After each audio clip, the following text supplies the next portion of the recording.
আসসালামু আলাইকুম, কেমন আছেন সবাই? মৌ ব্লগ থেকে সবাইকে জানাই স্বাগতম। নদীমাতৃক দেশ আমাদের এই বাংলাদেশ, আর এই নদীপথে আমাদের যাতায়াত করার জন্য যে বাহন রয়েছে, আজ তা নিয়ে একটি ভিডিও করব। তাই ভিডিওটি সম্পূর্ণ দেখতে হলে সাথেই থাকুন। আশা করছি আপনাদের কাছেও ভালো লাগবে। তো চলুন কথা না বাড়িয়ে ভিডিওটা শুরু করা যাক। দক্ষিণ বাংলার মানুষের যাতায়াতের জন্য সবথেকে সহজ, স্বস্তিকর এবং আরামদায়ক হলো লঞ্চ জার্নি। দক্ষিণাঞ্চলের বিভিন্ন রুটে বর্তমানে যাতায়াত করে প্রায় 100 খানেক লঞ্চ। এর ভিতরে সবথেকে আধুনিক বিলাসবহুল লঞ্চগুলো চলাচল করে ঢাকা বরিশাল রুটে। যেসব লঞ্চগুলো চলাচল করে তার মধ্যে এমভি মানাভি, সুরভি 7, সুরভি 8, সুরভি 9, অ্যাডভেঞ্চার 1, অ্যাডভেঞ্চার 9, কুয়াকাটা 2, পারাপথ 12।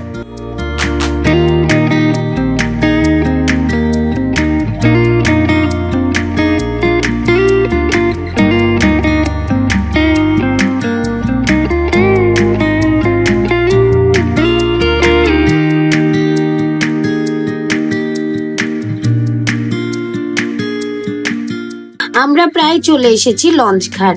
এই যে দেখা যাচ্ছে ঢাকার আহসান মঞ্জিল। পুরান ঢাকার ইসলামপুরে কুমারটুলি এলাকায় বুড়িগঙ্গা নদীর তীরে অবস্থিত।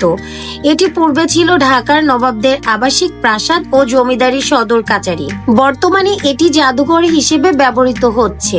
এর প্রতিষ্ঠাতা নবাব আব্দুল গনি, তিনি তার পুত্র খাজা আহসানুল্লাহর নামে নামকরণ করেন। আহসান মঞ্জিল কয়েকবার সংস্কার করা হয়েছে। সর্বশেষ সংস্কার করা হয়েছে অতি সম্প্রতি। এখন এটি বাংলাদেশের জাতীয় জাদুঘর কর্তৃক পরিচালিত একটি জাদুঘর।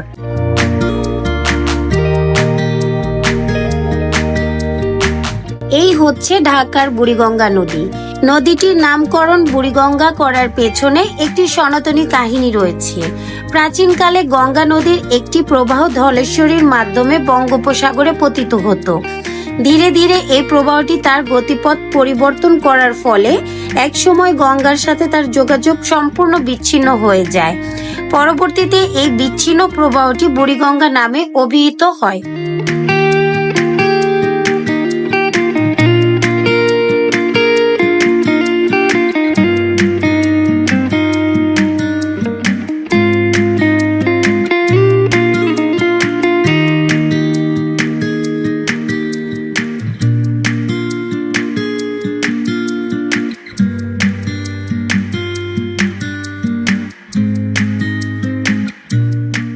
আমরা চলে এসেছি আমাদের আজকের গন্তব্যে।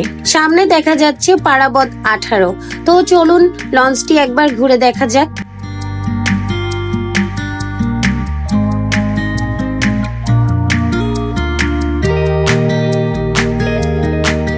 প্রত্যেকটি লঞ্চে উজ্জ্বল আলোয় সজ্জিত। আমরা পারাপথ 18 লঞ্চে উঠে পড়লাম। নিচতলা পুরোটাই ডেক। ডেকের মেঝেতে যাত্রীরা চাদর বিছিয়ে নিজেদের শোয়ার ব্যবস্থা করছে। লঞ্চের পেছনে ইঞ্জিন রুম, রেস্তোরাঁ ও চায়ের দোকান।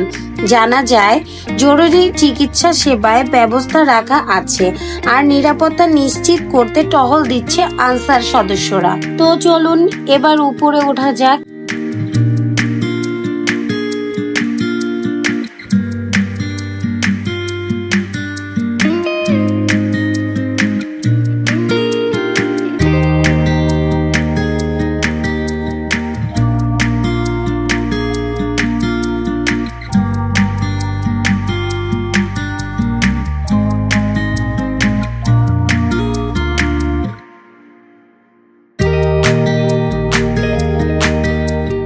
আমার বাম পাশে যেসব রুমগুলো দেখছেন তা নন এসি, সিঙ্গেল ও ডাবল কেবিন। এগুলোকে রিভার ভিউ কেবিন বলে। আর যেগুলোতে এসি আছে ওইগুলো লঞ্চের মিডল পয়েন্টে। নদী দেখার কোনো সুযোগই নেই। এসি ও নন এসির ভাড়া কিন্তু একই, তাই যে যেটা চুজ করে। সিঙ্গেল কেবিন 1000 থেকে 1200 টাকা করে, আর ডাবল কেবিন 2000 থেকে 2200 টাকা। পদ্মা সেতু হওয়ার পর ভাড়া আগের তুলনায় অনেকটা কমে গেছে। তবে ঈদ কিংবা ছুটির সময় ভাড়া কিছুটা ওঠানামা করে। তাই তাদের সাথে কথা বলে এবং যোগাযোগ করে যে কোনো রুম বুক করতে পারেন। ডিসক্রিপশন বক্সে বুকিং নাম্বার দেয়া রইল।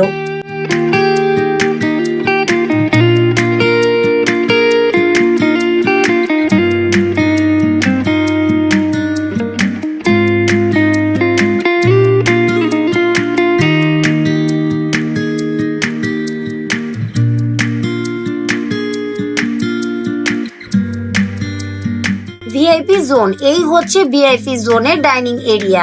ভিআইপি কেবিনে যারা ভ্রমণ করে তাদের জন্য এখানে খাবারের সুন্দর ব্যবস্থা আছে। সম্পূর্ণ ভিআইপি জোনটি এয়ার কন্ডিশন সিস্টেম রয়েছে।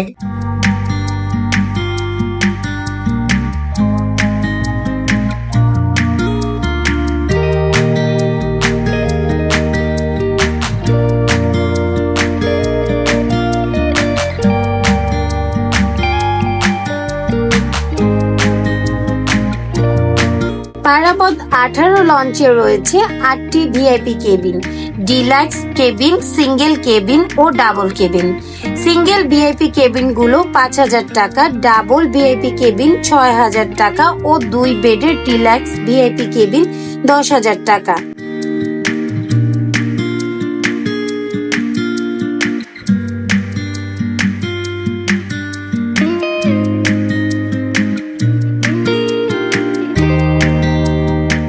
ডিলাক্স কেবিনে যে সমস্ত সুবিধাগুলো পাচ্ছেন: লাক্সারিয়াস বেড, বড় রুম, অ্যাটাচড বারান্দা, বাথরুম, কমপ্লিমেন্টারি নাস্তা, সোফা, ওয়াইফাই সুবিধা, ভিআইপি ডাইনিং জোন, একাধিক USB port, AC, TV, fan, table ও ওয়ার্ড্রোব।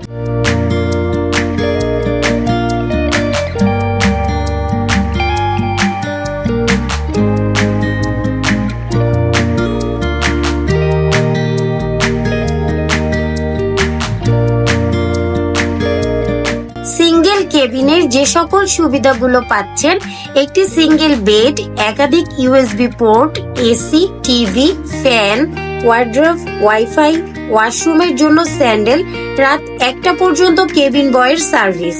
ডাবল কেবিনে যে সকল সুবিধাগুলো পাবেন: 2টি আলাদা বেড, একাধিক USB port, AC, TV, fan, wardrobe, wifi, ওয়াশরুমে যাওয়ার জন্য স্যান্ডেল ও রাত 1টা পর্যন্ত কেবিন বয়ের সার্ভিস।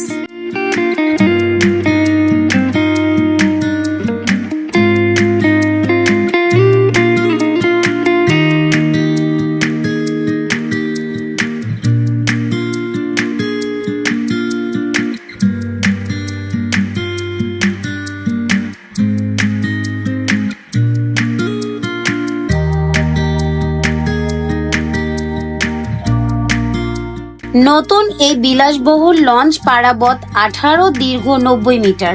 এই লঞ্চটিতে রয়েছে প্রথম শ্রেণীর যাত্রীদের জন্য এসি ও নন এসি মিলিয়ে 270টি সিটের কেবিন, সিঙ্গেল ও ডাবলের ব্যবস্থা।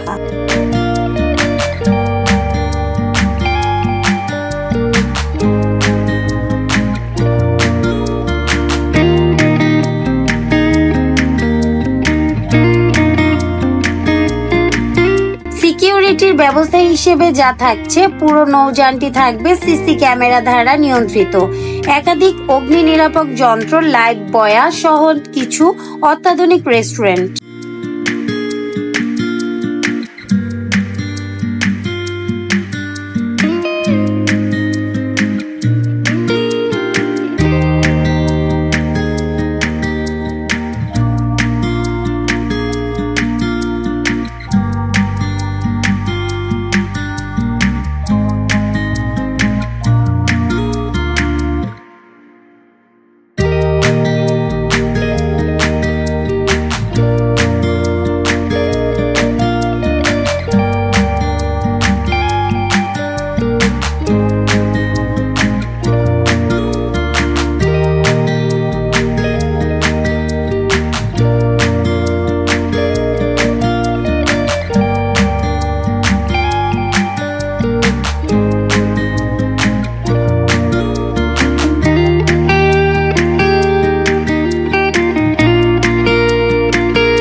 সামনে দেখা যাচ্ছে বরিশালের আরেকটি লঞ্চ, সুন্দরবন 9।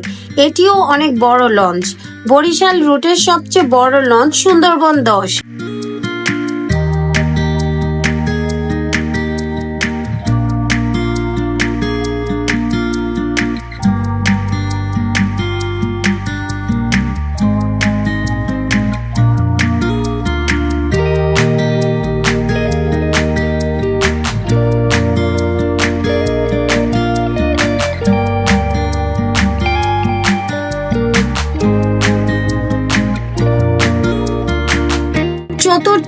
মাস্টার ব্রিজের পেছনে রিভার সাইড বেসিক আধুনিক মানের রেস্টুরেন্ট, যা আপনার ভ্রমণের ভিন্ন এক রসদ যোগ করবে।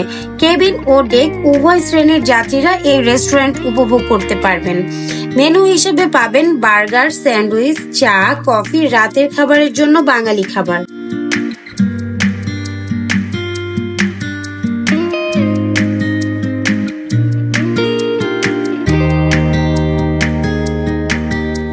নদীর ওপার থেকে নৌকায় করে যাত্রীরা ওঠানামা করছে, যেটা খুবই বিপজ্জনক।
এত বড় লঞ্চ সম্পূর্ণটা ঘুরে দেখা সম্ভব না এই সময়ের মধ্যে, তাই যতটুকু পেরেছি চেষ্টা করেছি তুলে ধরার জন্য।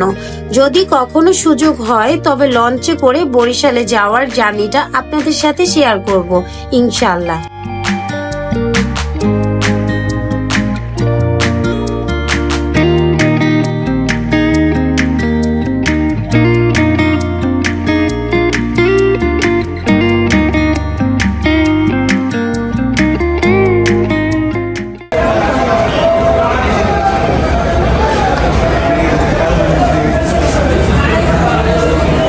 সত্যি বলতে অনেকদিন পরে লঞ্চে উঠেও অনেক ভালো লেগেছিল, যদিও প্রথমে কিছুটা ইমোশনাল হয়ে গিয়েছিলাম, কারণ ছোটবেলায় বার্ষিক পরীক্ষা শেষে বাবা মায়ের সাথে নানা বাড়ি বেড়াতে যেতাম। তাই আজ অনেক মনে পড়ছিল সেই সব স্মৃতিগুলো, যা আর কখনো ফিরে আসবে না।